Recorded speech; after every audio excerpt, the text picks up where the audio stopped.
Hey, this is Shannon Kringen, Goddess Kring, and just did some selfies, full body in my mermaid dress. And this is the hat that I painted partly for Tom Petty in 1992 that I'm wearing. I painted shoes for Tori Amos in 96 and a hat for Tom Petty in 1992. And I glued these fake opals on here, and I like to decorate. So I'm in my my mermaid dress, and the light is very strange. Can't really see. This fabric is really, really pretty cool, but it's hard. Oh yeah, I can't really pick it up on camera. I'm gonna have to film this in different light. I just took some cool photos of it though, and put that on my Instagram, jumping up like a mermaid. It's funny how when I um when I photograph myself, I'm more comfortable and I come out of my shell. Just like if somebody videotaped me, I wouldn't be able to speak the way I'm speaking now.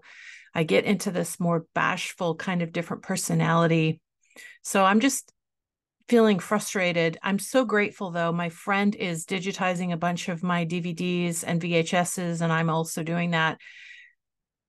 But I'm feeling really self-conscious. And I realize that when I succeed at something, I feel self-conscious. And when I fail at something, I also, so no matter what I do, whether I fail or succeed, whatever, it's like self-consciousness is not a good thing.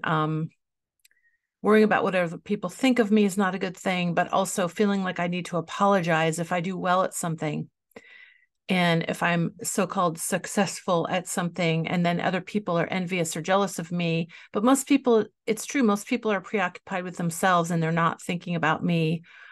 But growing up, I witnessed my grandmother on my mother's side of the family. She used to like to criticize like the neighbors or, criticize whoever.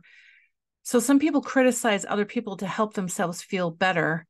And so I guess that I got really hypersensitive to people who criticized me, like in high school, or people made fun of me.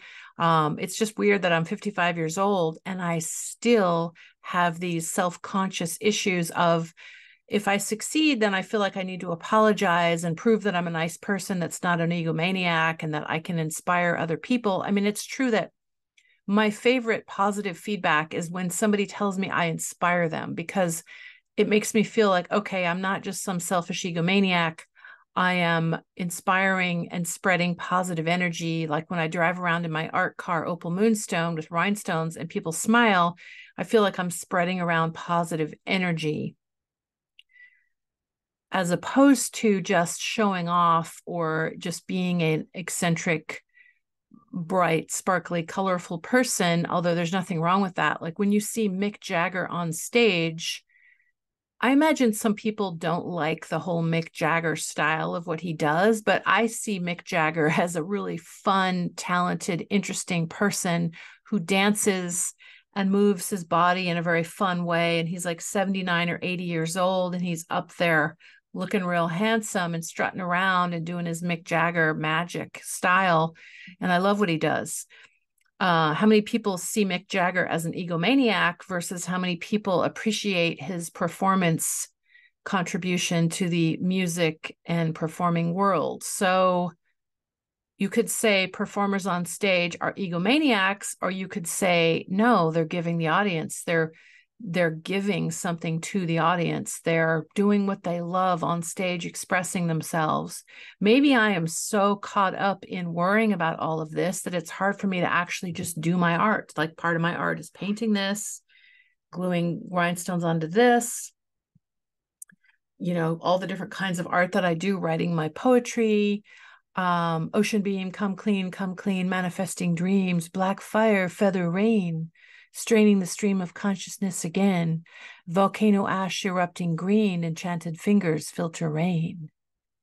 So down the drain in chains again, and all that kind of stuff, all that jazz. Into me you see, intimacy chasing me, feel like it's erasing me. Into me you see. So self-abandonment got me stranded again, polluted and uprooted. So phrases in some of my poems. So there, success, failure, does it even matter? What really matters is that we do what we love.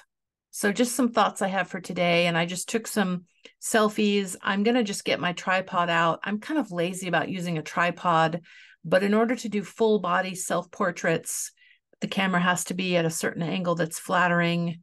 Because when I do full body selfies, I put my camera on a 10-second timer and I just set my camera down wherever I can find a place on a staircase or a shelf or wall, whatever, a side of a building, whatever. And then I just get a weird angle. So in order to get really good self-portraits, I either have to work with a friend that I have chemistry with, photo chemistry, model and photographer chemistry. Because even though I'm a professional model for artists, I don't photograph well if I'm not comfortable. Like I show up and pose for people who draw and paint. I'm comfortable doing that. But when I show up for a photographer, especially if it's a friend of mine and I'm not comfortable, I get this really uptight, kind of stiff, uptight look on my face, and I just don't feel comfortable. And then I'm self-conscious about my chin or self-conscious about, the camera angle, the lines there, these lines that I have right here, self-conscious about that. So I like for the camera and the lighting to be a certain way. And I like to project some kind of fun, positive energy instead of just standing there like snapshots of me where I just look like regular human Shannon, which is fine. But when I get photographed, I like the idea of using it to promote myself as a model, an artist, a poet, a performer, as opposed to just me just being a regular person. Because there's nothing wrong with being a regular person, but my self-portrait, my full body, the photos that I like to take and publish on my website are me being a performance artist kind of person more than just being a regular person, like a candid snapshot. But I guess there is beauty to candid snapshots of a human. Just sharing my thoughts. Okay, this is Shannon Kringen, Goddess Kring. Bye for now. Woo! Okay, bye-bye.